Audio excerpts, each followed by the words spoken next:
Okay, welcome everyone to the third session of the AASPI Speaker Series. My name is Russell Mason, Vice President of AASPI and your MC for tonight. Before I start, just some housekeeping. To reduce the background noise during the presentation, please keep your line on mute. And if you have any questions during the presentation, please type them into the chat function on your Zoom screen. And our moderator tonight, Susie B, will pose your questions to Julia and Beck at the end of their presentation. This session is going to be recorded by our social media guru, Penny Vickery, and uploaded to the AASPI YouTube channel. So if you'd like to revisit this session or if you want to have a look at the last two presentations, you can find them there. So jump on to YouTube and search for Team AASPI. Okay, so for tonight's presentation, we'd like to have very two talented street photographers and AASPI members. We have Sydney-based Julia Coddington and Perth-based Rebecca Wiltshire. Julia and Becca, very active members of the Australian street scene, not only with producing award-winning work, but in promotion of the street photography genre, through workshops, collectives, exhibition, and recently judging. Now, the founding members of Unexposed Collective, a platform for emerging women and non-binary Australian street photographers, and organisers of Double Trouble, Exposing Women in Street exhibition for this year's Head-On Photo Festival. So tonight's presentation, we'll be getting an insight into Julia and Beck's selecting, matching and sequencing of images. So on behalf of the AASPI committee, I would like to welcome all members and guests to this presentation. So without further ado, it's over to you, Beck and Julia. Thank you, Russell. Thank you, everyone. Yeah, thanks everyone for coming. Lots of people, it's great. Yeah, lots of people. So Beck, do you want to just introduce yourself? We'll just introduce ourselves and then we'll start the presentation. Yeah, sure. So yeah, my name's Rebecca. Obviously you can see from my, Rebecca Wiltshire, you can see from my name tag. I'm from Perth in Western Australia.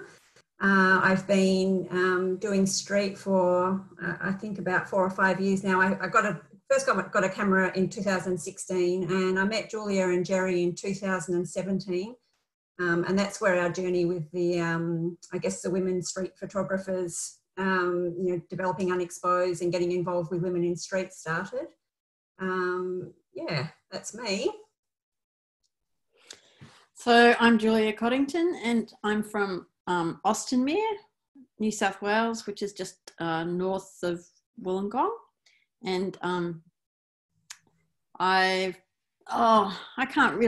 don't really know how long I've been doing street photography, but I guess it was late 2000s when I got my first iPhone, and Jerry and I started taking photos of people discreetly. And then we were in Vienna and we saw an Elliot Erwitt exhibition, and it kind of took off from there actually. And then we did lots of traveling. And then in my talk that I gave for London the other day, I talked about how when I first sort of got really into street photography, I had a lot of trouble finding other women involved in street photography. And incidentally, I actually knew Linda McLean pretty early on because she was fairly active in a platform called World Street Photography. It was kind of an online platform. And then, so she was one of the first kind of women that I engaged with in street photography. But then I also found a platform called Women in Street, which was started in 2016 by a woman called Casey Meshbesher.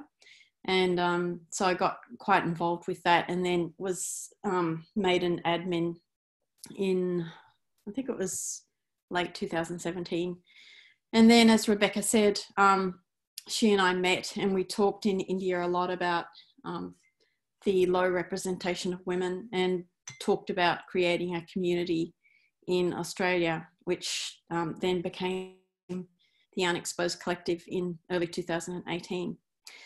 So I'm just going to share my screen and we'll get started.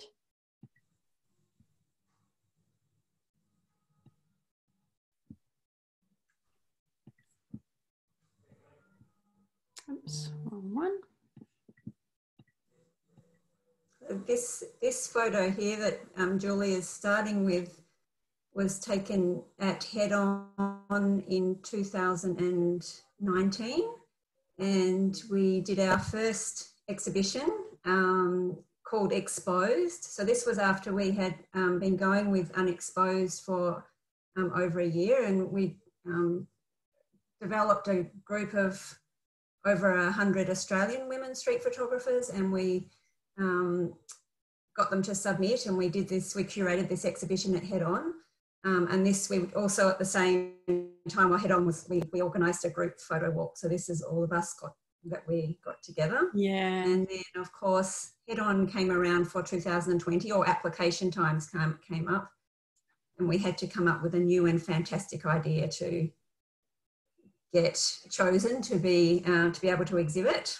And that's where we'll be going along and talking tonight about matching images and sequencing for an exhibition. Yeah, so we thought we'd just talk about women in street photography, where it's kind of at now, and a little bit about what's happening with Unexposed, because we've made some changes recently.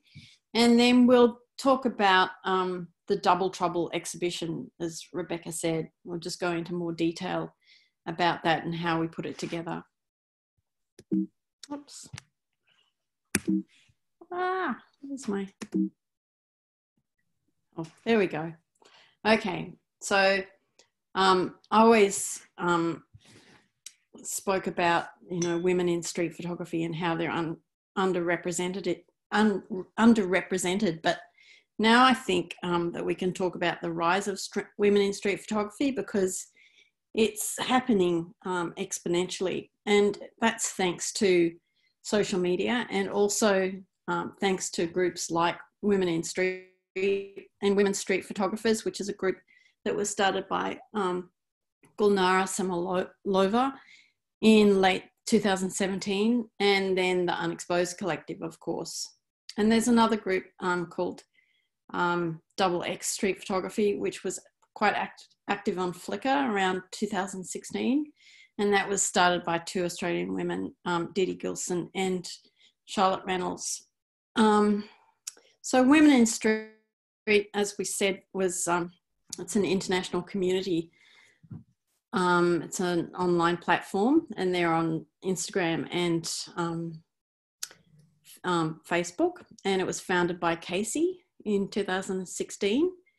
Beck, do you want to talk a little bit more about Unexposed and what it is? Yeah, so I guess where Unexposed started and where it's maybe a little bit different is that the idea behind Unexposed for Julia and I was about developing a real community for Australian women, non-binary and intersex street photographers, because obviously we wanted to try and connect everybody, but we knew of some other women street photographers, but with a lot of discussions we found that they were quite disconnected from each other, but also maybe through work or family commitments or so on, they had challenges about getting their work exposed. Maybe it's a confidence thing, and maybe it's because there's a lot of men in the groups and some women didn't feel comfortable if they sort of dipped their toe in. It's potentially a different vibe. So Unexposed was developed, and it was, as I said before, was over 100 Australian women street photographers. Some are purely street, some are a mixture of street and documentary and other genres of photography. But it's become quite a strong community where people in their respective areas know each other. They get together and have meetups, and we've all become quite good friends with each other, and it's just become a really nice platform. Or way of, I guess, collecting us all together. And certainly over this time, as Julia said, there's been a real noticeable increase in both the Australian women, but also internationally of the women being seen in street photography. Yeah. So, I mean, the big thing about these women-only platforms is that they provide safe and supportive environments for women. A lot of, we get some people saying, oh, why do you need women-only platforms? And it's because, we need to sort of do our own thing in our own environment, where there's not sort of this one-upmanship we get in some of the other sort of street photography platforms that are more mixed. And the other thing is that women kind of hold back a bit on those platforms, not only with posting their photos, but also having discussions. So it's pretty clear actually that women really appreciate these women-only platforms. A lot of women I've spoken to have said that they feel really empowered by their photography and by street photography in particular. I mean, for me, just with, you know, overcoming anxiety and depression, sometimes it really helps me to just get out with my camera and sort of get into that meditative in the zone space. And I know that that's not the case just for women, but it's also for men. But it seems to be particularly important for women to have that sort of sense of empowerment that street photography gives them. Okay, so with Unexposed, we've made a few changes lately. So at the beginning of COVID, we had quite a few international women who were interested in joining us, and so we decided that at the beginning of COVID we'd just have these little mini themes, weekly themes, and open it up to everybody. And then that sort of took off and didn't. So we had lots of people posting and getting very enthusiastic. And then we had some discussions with our Australian members, and they were keen to sort of have that. There was sort of, we're on the fence a little bit about whether to close it back down again. We thought that might be a little bit tricky, but then the Australian women wanted their own little community. So we thought, okay, there might be an interesting and different model that we can use, something that's a bit different to, say, women in street, where we can use Unexposed as like a feeder, as an umbrella and a feeder, and then create more regional groups. So we, as you know, Rebecca and I have quite a strong connection with India, and a lot of you do actually. And we have a good friend there, Dabrani Das, who we thought would be interested in creating a community similar to Unexposed there. So we approached Dabrani, and she was very enthusiastic, and I think she's watching tonight. So hi, Dabrani. So we've set up 2 different groups, and I'll just move to the next page, and maybe Beck, you can explain that. Yeah, so with the powerful thing about Unexposed when we started it was this community, and the way that in Australia we all managed to meet and talk and, you know, develop some really good friendships. We've met a lot of each other, and we've been able to do photo walks and so on. So I guess with Unexposed South Asia, it was trying to do the same type of thing. So while there's South Asia is a lot of countries, and Julia, correct me if I've missed some, but it's India, Nepal, Bhutan, Afghanistan, Pakistan, Bangladesh, Sri Lanka. And India. And India, of course, yes. So it's far and wide, and there are women street photographers there, and we're learning, as we were sort of guessing, that they're also not very well connected. And so we're trying to do the same thing, is develop a platform for them to be able to have a safe space to share and talk, develop their little communities where they can go on photo walks and generally share things like opportunities to exhibit, into competitions, workshops, learning experiences, whatever. So it's that same sort of idea. Julia and I don't want to be too presumptuous that two white women can go in and create a Indian, a South Asian group, but the idea being is that we support Dabrani to get it started, because we were aware from starting Unexposed that it took a lot of time to find people and draw them in, but the idea being that Dabrani will also find someone that in her area that she thinks can help her, and then we'll be able to step back and let that group do its thing. Yeah. In the Australasia group, we're really happy that Sue, AASPI Sue, and Linda McLean are going to be taking over or starting that local group and running that with a little bit of input maybe from us too, but they're sort of pretty free to do with it how they will, and continue developing that community and supporting that community, because the Australian women street photographers are really kicking some big goals. That's great to see.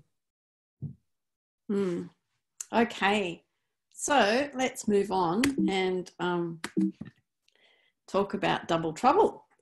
So Double Trouble was an exhibition, it is an exhibition that is still an exhibition as part of Head On Photography Festival 2020. So we had the online, we were supposed to have the physical exhibition at the Gaffer Gallery in May, but of course we couldn't.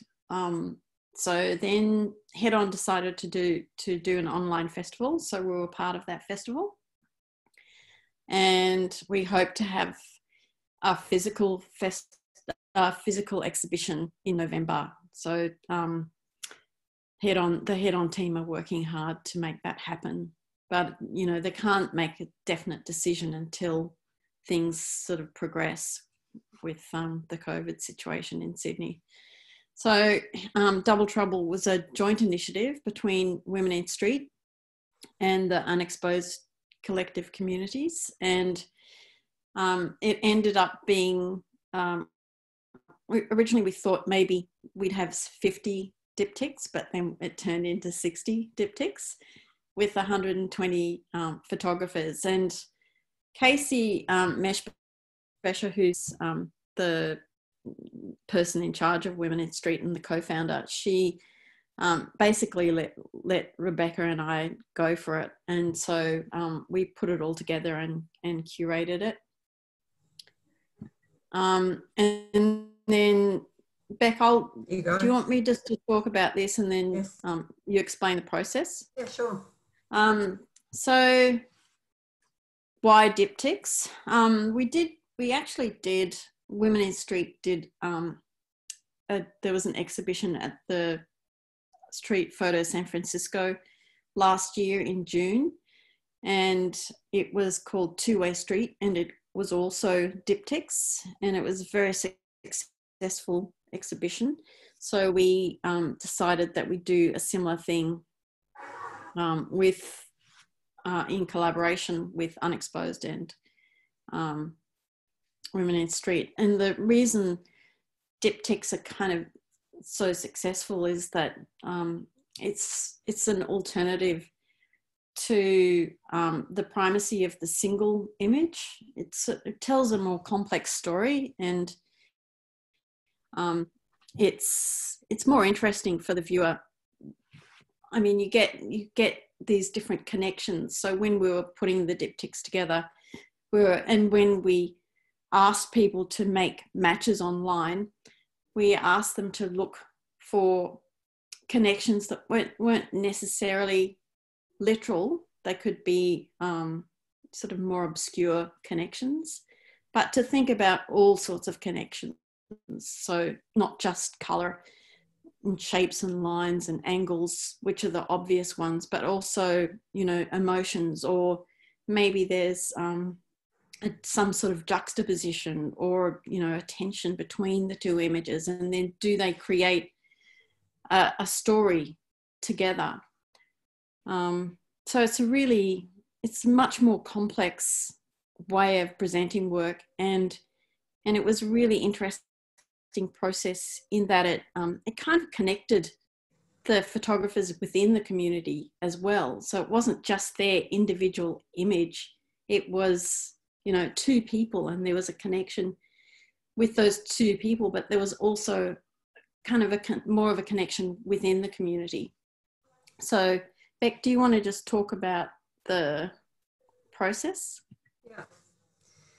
So we use the Women in Street platform, which is the international women's community of street photographers, and we did it over 2 months. So in the first month in December of last year, we asked women to post photographs that they thought were, you know, good images, but also would potentially be good to match with. And then from that group of images, Julia, can you remember how many there were? Maybe about 400 or 500, or in the first batch? Yeah, about that. Yeah, so there was quite a lot of images, and so from that we got down to about 40 images, and then through the month of January we every day we posted a couple of images, and we invited people from their own collection, their own images, to try and match to the image that we had posted. So that was really interesting. Women could, and a lot of different ways, I guess, of viewing how it could potentially match. By the end of January, I mean, every photo had a lot of potential matches posted to it. And as it says there was about 1,000 images submitted, and 380 artists where people either sent us, posted to Facebook, and they did send some through Instagram and email for those that don't use Facebook. And so from there, it was quite a big process of getting that 1,000 images and 380 artists down to 60 diptychs, which is 120 images, 120 different artists that make up the exhibition. And so, yeah, I guess, yeah, what's your next slide, Julia? Is that the one sort of going through the different types of matches that we... Yeah, so it was a really, just add that to that it was a really mammoth task, wasn't it, Rebecca? Hours and hours and hours. Yes, yeah, and there's a lot of images. Yeah, so Rebecca and I use WhatsApp mostly to just go back and forth, and we use this other little sort of program, little app that makes the diptychs. So we would go back and forth between, you know, each other, sending each other all these matches. Potential matches. Does this work? So, yeah. So we posted the lead images on Facebook, as Rebecca said, and then people had to match to those, and people really got into it. Like, it was really awesome. So in some situations there was, we posted a lead image and there was a successful match, kind of a clear successful match. For example, the top one is the lead image by Mira Naruka. I can't read that, sorry, my thing's blocked. And the successful match was Giancarlo Penchiro from Italy. And then this is another one by Zer, Turkish photographer. And there were a lot of really good matches with this one, weren't there, Beck? It was, yeah, people were really having fun with it. But the one that Jan Benjamin did with this one was amazing. Mm. And then another successful one was with the lead image Fabrizia Ascatigno, and then Mel Breyer Oh, there are a couple of matches actually. This one was a hard decision to make, wasn't it? So, but yeah, this one's a great one. Well, I really loved both of these photos, and it was good that, you know, some fairly prominent street photographers got involved with this as well. Yes, yeah, we got a lot of high-profile photographers joined in, which is great. Yeah. So this one's Sue's image at the top, and then Steffi Loeffler. Again, there are lots of good matches with this one, but we just really loved this match. And when people made these successful matches, these are the ones that made our life easier. Yeah. Because it starts to get harder after this. Yeah. I love these two. This lead image, Adrian's, was matched successfully by Sophia, but again, there are some really good matches with this particular image as well. So in some situations we had a lead image that we couldn't get a good match for, but we matched it with another image that was posted to match someone else's. So for example, Martine posted the top one to match Marcy's image, but it didn't work. I don't think, did we get any? Oh yeah, we did get a match for Marcy's, but this one worked really well with Becky's. And again, this was the top one was a lead image, Regula's, and the one, Anu posted this to match one of Carolina's, the lead image of Carolina's, but again, it was a great photo that didn't match the lead image, but we could use it to match one of the other lead images that we couldn't get a good match for. So at this stage, we're dealing with we have our 50 lead images and the pool of the remaining 1,000 photos that we are looking through to find matches. So yeah, so because we wanted to include as many photographers as we could. Yeah, definitely. That was the idea. This is another one where Emma's lead image, we couldn't get a good match with that, but we found Anne-Marie Bernier's that was matched to Suzanne's, and we really loved this match. It was just sort of, that's Emma's on the bit bottom. Quirky. I mean, Emma's photo is quirky, and we couldn't get a good quirky one to match it. And again, it's kind of a juxtaposition in a way as well. Now, these two were both lead images that were posted that we couldn't get the images that were posted to match these just they didn't work with either of them. So we ended up, we were looking at a lot of other photos to try and match both of these. And then we thought, well, what about these two kind of go together pretty well? You know, the red shoes and then the red in Linda's image, but particularly the red stockings of the woman up the back.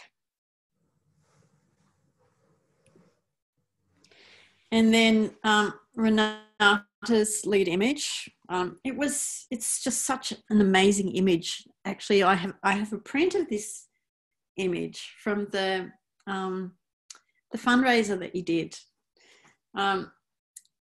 And we really thought this was a great image for the Double Trouble exhibition. So we really wanted to include it. So we searched, and then Jimenez, she had a great photo that we couldn't match. And so we thought, okay, we'll see if we can find one of Jimenez that will match Renata's, because they're very similar.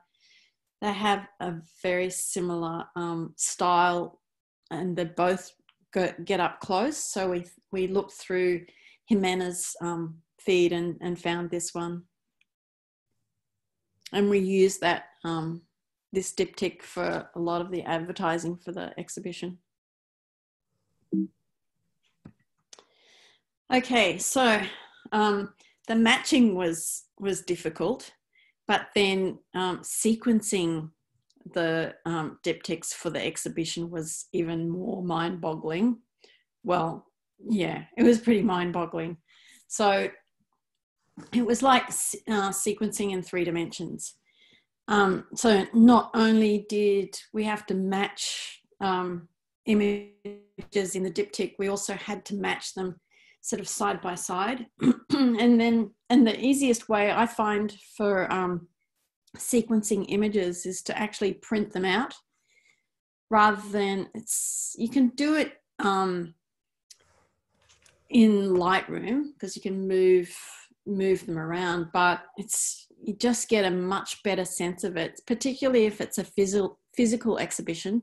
You get a much better sense of it if the images are physical as well. So we have a long bench at our place, and I just laid them all out and initially sort of looked for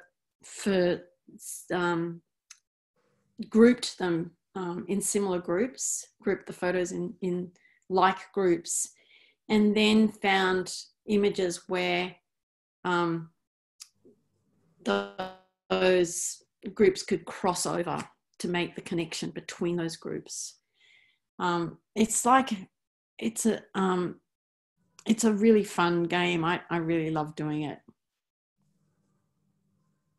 So this, for example, is one of the groups. I'll just run through it.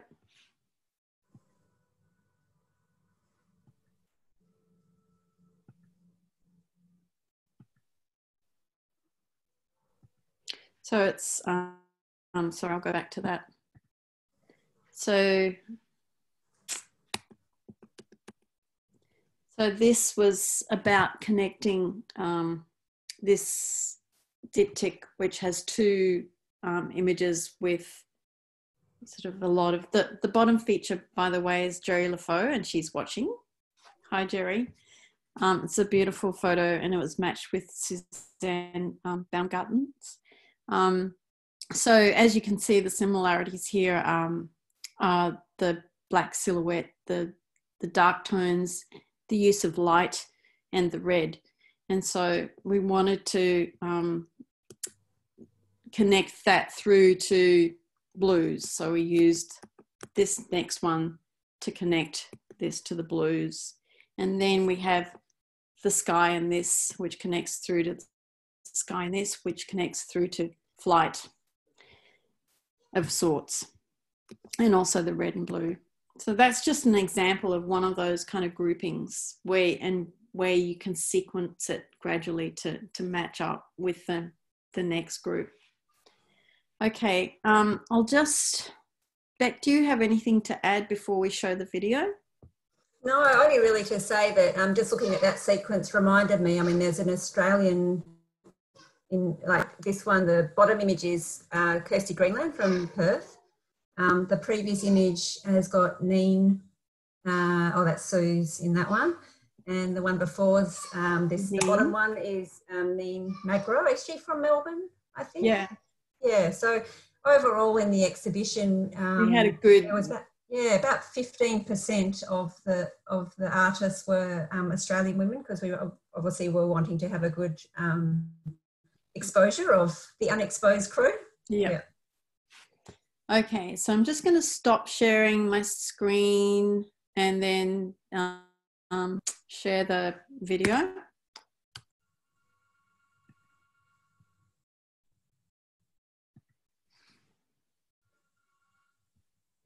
Where is it? Okay. Okay, I hope this works. Can you see that, everybody? Yep. Yep.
okay.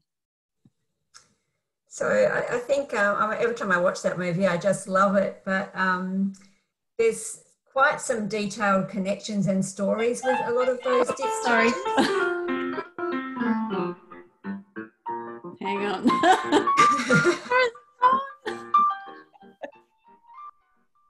There's quite some detailed stories. Still going. Sorry. There's quite some detailed stories and connections, and if anyone wants to spend some more time where you can pause and really look between them, go to the Head On 2020 site, and you can log in and see the whole exhibition, but you can pause between the images and really sort of look at some of the finer detail, because it's difficult to see it on a smaller screen and it's flicking through so quickly. Yeah. And poor Jerry is really sick of that music. He's really over it. He had to listen to it about 100 times. Has it stopped yet? Take your earplugs out now. Okay, so I think that sort of wraps it up. So Sue, do we have any questions? Sure. Firstly, thank you both so much, Julia and Beck. Really appreciate, I guess, the wonderful efforts that you put into exposing women in street photography. Your advocacy is greatly appreciated, so thank you very much. Well, we have a lot of very supportive members and a lot of help, and as we said before, we've formed so many great friendships through this, so we're very grateful to our community as well. Yeah, thank you. So we have a couple of questions. First of all, Julie would like to know, what app did you use to do the matching? I can show you. Just check my phone. Oh, you've got it? It's called, well, this is on a Google phone. It's just called Diptych. I don't know if you can see that very well. I use the same one. Mine's called Diptych as well. Yeah. And you can obviously have different ratio. You can set different ratios along the bottom of the photos that you want to include, and obviously different formats. So it's really quite easy to use. Wow. So we were posting those to Facebook. So was it just a matter of you going through the feed and just, I guess, downloading each image with the lead one? Is that how you did it? Wow. Download we had like folders. Image. And we had a folder for each image with all of the matches to it. Yeah. And then once we had found those matches, we shifted all of the other images into other folders and started trying to, move them around to look for matches. Yeah. Plus we got a lot from via email and Instagram as well. Yeah. So there were all those as well, not just the Facebook ones. So the question has to be asked, would you do it again? Yeah. Definitely. Fun. Very time consuming. It was fun. Wow. It's such a great way of including a big number of artists too, which is, like trying to get as many people into an exhibition. It's nice to be able to do that. Yeah, oh, absolutely. I think it's wonderful. So will the Head On exhibition will it physically happen this year? Yeah, they're really wanting it to happen.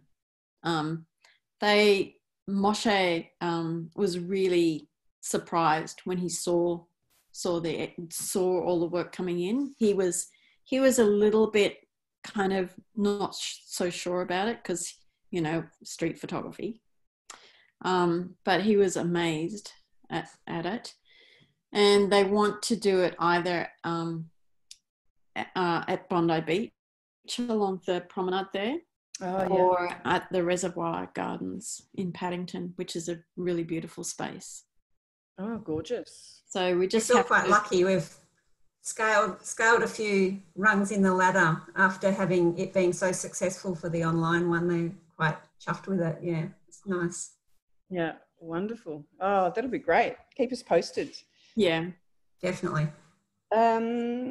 So, another question.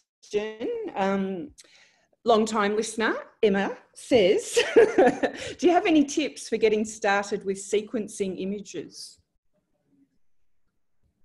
Well, as I was talking, I mean, it depends what you're sequencing them for, whether you're sequencing them for a narrative to tell a story, or whether you're sequencing a series of photos for, say, an exhibition. So if you're doing it if you're wanting to create a narrative, a story, like more of a documentary piece of work, then you're looking to connect those images that relate to that particular story. Whereas if it's a series of images that aren't really related, but you want to connect them for an exhibition, then you look for similarities, connections between those images to sequence them. Yeah, and it's sort of... Sorry? I was going to say, like, so say if you're doing it in a book, you want to develop not that I've produced a book, but you develop I guess like a thread through the book, but it's also going to be on how the pages open as to how you would match. Yeah, it's another... in the case of a physical exhibition, you also have to think about the rooms and the wall space, and so what would be going on the different walls and how they would connect, because, you know, obviously it might not flow around the corner into a different room or a different wall. Yeah. So one way is to print them out, as Julia said, and the other way is which doesn't really work with 60 images like we had, but the other way, if you've got a smaller number of images, is making a folder for them and then downloading that folder into Lightroom, and then you can move them around and, you know, play with the order and kind of review that order. Yeah. I mean, you just have to, it's useful to look at different photo books, as we all know, to look at how images are sequenced. People do it in all different ways. And there are a couple of talks that were part of LSPF. Charles Kirk talked about his book and how he put it together. So that was a really interesting listening to his, because it was more about telling the story than actually sequencing it for visually, where I don't know if you've seen Harry Gruyaut's book Edges. It's just visually sequenced just beautifully. That's another really good example of how something can be sequenced so that it's almost a piece of artwork. Gorgeous. It's interesting, Emma. We had a little small group of people where we set a challenge where everyone had the same set of images and we were to sequence them, and we came up with some of the connections were quite obvious and some of them were very different. So there's no right and wrong way, obviously. And the other bit of advice I would give is a friend that you can trust, who maybe has a bit of experience, or someone that you can bounce it off. As well as a second opinion. Yeah, we had a few of those people that we bounced them off with, didn't we? Yeah. Not mentioning any names, of course. Or one name. one of a few other names, but yeah. Jerry was quite often handy. Yeah, but not just Jerry. No, I know that's what I said. There's other people, definitely. But Jerry was quite close at hand. But if he didn't agree with us, we'd go to our other people. Well, sometimes I went to the other people first. Sorry, dear. Love it. Talking about photography books, Geraldine has asked, did you talk to Memento Pro about making a book? Not yet, Jerry, because we just want to get, so we've had discussions with Head On about books as well. So our priority is to get the exhibition done. We have a certain amount of money and we just need to use that for that physical exhibition, and then we can sort of think about books after. But yeah, we can talk to Memento as well. We will do. It's still that. On the plan to make a book of that of Double Trouble. Yeah. Fantastic. That'll be great. Mm. We've got a cheeky question here. Would you consider, or would you be interested in doing a collaboration with AASPI? What a great question that is. Yeah.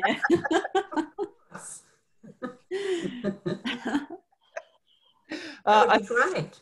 I think the diptychs are a great idea. Yeah. It's a great way to share a lot of artists' work, and combining them like that is just magnificent. Really It does great. make it quite interesting for the viewer, as Julia said right at the start. It's a really interesting way of putting an exhibition together that's very interesting for a lot of people, even for non-photographers to come and have a look at it. Mm. Yeah, absolutely. I think it's it's quite engaging, and you get more stories, I think, out of putting two images together. Mm. Yeah. Wonderful. Are there any more questions? That's it from the chat. Any more questions from anyone? Where are the car keys, Julia? That's the usual question. Yes, we won't go into that one. Well, I guess I've got a question for you. What have you been doing while you've been in lockdown? Both Julia and Beck, because I'm guessing, Beck, your lockdown is a bit freer, is it, than Metro Melbourne, for example? Yes. Yeah, so it's still been quiet because although we have relatively a lot of, apart from our borders being closed and so no tourism, essentially life's fairly well back to normal. No big gatherings. The Royal Show, for example, was going to be on and then it's been cancelled. So there's no big groups. Perth at the best of times is a pretty quiet city, and in winter it's quiet, and then there's certainly an extra degree of quietness around. So while I've tried to go out and shoot a few times, it's not, I'm finding it challenging.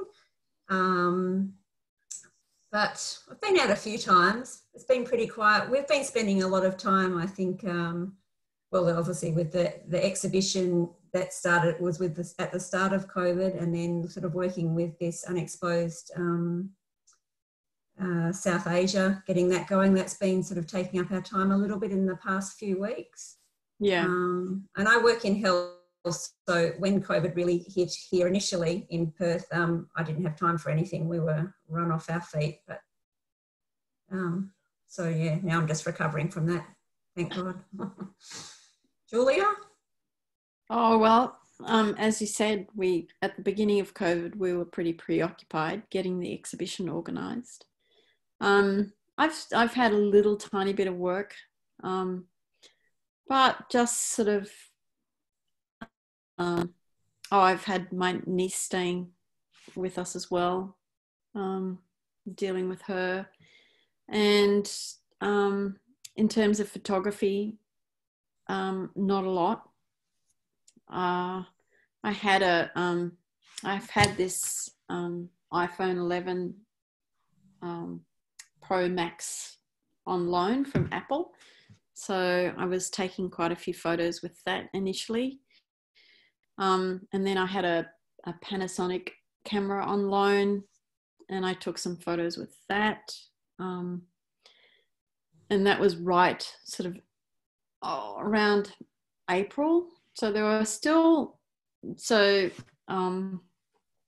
Jerry and I live near the beach. We're about a minute's drive just down the hill to the beach. And so I have my pool project down there, but it's been winter and it's been quiet, but people have still been swimming. So the regulars have been still swimming. So I've been going down there and just kind of hanging out down there and chatting a bit with them. But I haven't sort of got any really good photos, although Sunday was really warm and sunny and there were lots of people. So I took a few then that I'll post. Yeah. So yeah, not a lot. But Jerry and I have bought a van, and so we have a plan to go away in October for a month and just explore the nether regions of New South Wales and do some sort of photographic project. So yeah. Great, lovely. So your own minutes to midnight type project? Yeah, Jerry and Julia, minutes to midnight version of. But no, Linda McLean's going to come down. She and I were going to go away this weekend in the van, but it's going to be raining, so she will come down probably on Thursday, and we'll go and do some experimenting in the cemetery. So one of the things I've been doing is just trying to do some light painting in the local cemetery. It's a very small cemetery that's open sort of 24 hours. It's on a cliff overlooking the sea. So it's a really beautiful setting. So yeah, we'll probably play around with some lights down there on Thursday night, won't we, Linda? She's here. She's on mute, I think. We do have cemetery, Julia. Sorry? Is that the Austinmere Cemetery? It's no, it's the Scarborough Cemetery. Oh. We don't have a cemetery in Austinmere. Well, maybe it's the Scarborough one, the one that's like on the that one. Ocean. Yeah, it's really beautiful. Yeah, that's gorgeous. That cemetery. Yeah. We've got another question here that's come in from Kelvin. Thanks, Kelvin. He asks, I should say, do you think putting the exhibition together affects how you take photos or how you see things when doing your photography? For me, definitely, because I guess it's like looking at photo books, or when you look through images of people who are successful in exhibitions, when you're looking at those really high quality images, I think it does help you look at how you could be improving when you're seeing a high standard. And then the broader range of different images does subconsciously, I know, open up your eyes to when you see things, you might have some kind of relation that there could be a picture in this from what you've seen. I wouldn't say it's an obvious connection, but definitely looking at that higher standard and such a broad range of different images can only improve how you see things. Yeah. Yeah, I'm wondering about eventually doing a book with the pool project, and sort of thinking about how the images in that book will go together, and do I need sort of more of a particular type of photo for that maybe. So I do have a little zine coming out with Bump Books, which are zines that are put together by David Solomons, who's an English photographer based in London, and he's done quite a few zines lately. So that's coming out soon, I hope. Well, he said it's been published. Communication is not his strength. Oh, that's exciting. So I sent him the photos. He's put it together. I haven't seen it. It's been published. So fingers crossed. Yeah. Put all your faith in him, Julia. An interesting experience, that one. And Beck, you were a judge for the London Street Photography Festival, is that right? Yes, yeah. So that was, they announced that just on Sunday, and that's the first time I've done judging in a big festival like that. It was really, really interesting process. Yeah. I was involved in two sections, the London section and the under 21s. And this year, London Street Photography Festival had free entries. So there was quite a large number of people.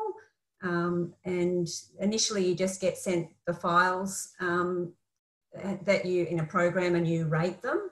And then send that all back in, and they came up with their top 10, which they featured. And then I was talking to Julia about it. She said that she hadn't experienced this particular way of sorting it out before, but last week we had a conference call with the judges who judged the same sections as I did, and we basically had to nut out between us who we thought of the 10 images, you know, and we all had quite different opinions. So that was interesting, and trying to kind of put your case forward as to why you thought a particular image was better than the other one. So yeah, that was a really interesting experience. I really enjoyed it. How many images do you think you had to go through? In the under 21s, I think there was about 500. In the London was a little bit, I think there was about 300 in that. Yeah. Wow. Yeah, so the London one was photos only taken in London. Like, there were other international authors, but the photo had to be taken in London. Yeah, right. Yeah. Oh, yeah, it was interesting, really broad range of images. It was interesting with the under 21s that, I don't know if anyone else has had a chance to have a look, but when they announced the top 10 and showed the images, they were nearly all South Asian. Yeah, there's one really from Turkey. Images. Pretty much they're all Indian and South Asian anyway. So it's interesting. There's obviously a very big pool of talent there. And obviously because it was free to enter, I think that helps them get their work in and shown. Oh, yeah. It's great. Yeah. Oh, wonderful. And did I recently read, did you interview Narelle Autio? Or how do you say that? No, I didn't interview her. Gosh, I've tried a few times. But I was invited by a London Street Photography Festival to give a little review of a favourite photo or photos, and so I chose a couple of hers and made a little video, I guess, that they showed about why you just loved a particular image and what it was about that image. So yeah, I thought that put the Australian women up there. It's great. You have to watch it. There's the links on the website, their website. Yeah. Yeah, and Forrest Walker does one as well. They're interesting, just little snippets to listen to. Yeah. I did one as well, but it hasn't been put up yet. So something to look forward to. Yeah, we'll see if it gets up. Yeah. Yeah. And can I ask, why did you choose Narelle, Beck? I obviously love her images. And while there is quite a few, well-known photographers who I guess are influential or whose work I love, her work around the water definitely is a big influence about the type of photos I like to take in summer in Perth. I love getting in the water and shooting, or being really close to the water, and I just find those images so amazing. So I guess it was more because of that personal connection of it being a real inspiration for me in the current photo. Yeah, my current photos I like to take. Yeah. But yeah, she's a bit of a star. Oh, she is. Yeah. There's such a nice series, those ones in the water. I believe there's a new book coming out that you can pre-order that seems to have some of those images from her being in the water. Yeah. Yeah. I think she shoots film as well. Yes. Always shoots film. So Jerry is saying now's the time to ask her for an interview, Beck, because of her new book coming out. Yeah. Good point. I've got her email address. I'll try again. We've tried a couple of times to get Narelle involved, but yeah. Yeah, well, I'll try again. I can only say no, that's the worst. Yeah. She's a busy woman. For sure. Lovely. Well, we don't have any more questions. So I think we'll head back to Russ. Well, thank you very much, Sue. And thank you, Julie and Beck, for a great session, brilliant images, and your insights into how you go about your work. Personally, I've got a lot to take away from that. I think I've got a lot of orphan images I'd like to see if I can pair them up with something. So I don't know, I might breathe some life into things that I like, but they're just kind of hanging around on the hard drive. So yeah, definitely. the time you guys dedicated to that, well, it speaks volumes about what you think about street photography and your passion for street. So my hat's off to you guys. That is amazing. I couldn't imagine going through all those images. But yeah, congratulations. And Julie, I was fortunate enough to attend one of your workshops a few years back with Jerry and the Streets of Melbourne when you came down for AASPI. We had one penciled in this year as well, but unfortunately along came a virus, and that's the way it goes. But maybe next year, fingers crossed. Yeah, we hope. Well, we will reschedule, but we just have to wait. Oh, yeah, that was great. I mean, the first day going out shooting, the second day we played that image matching game, which is quite similar to what you guys do in sequences and that. So yeah, no, I think that was the first time you did that, but it worked really well. I really enjoyed it. Anyway, if you'd like to check out more work from tonight's presenters, check out Unexposed Collective's website, Julie's Insta feed at Julia Coddington. How about that? And Rebecca's feed at Rebecca Wiltshire on Instagram. There you go. Who would have thought? Speaking of Instagram, there's a new month. So we've got a new monthly street challenge for AASPI. So all the information is in our Insta feed, so check it out for further information. Check out our website. And just finally, next week, we have another presenter on September the 8th. We're lucky to have the one and only Mike Reed presenting us with his works. Don't know if you might know Mike. He's gone to sleep. Sorry? He's gone to sleep. Hey, Mike. Okay, Mike's photos more often, I reckon, they're humorous and a funny look at what's going on in the streets. So it's going to be another very entertaining session and something to look forward to. I really look forward to that, Mike. So join us same time next week for another entertaining evening.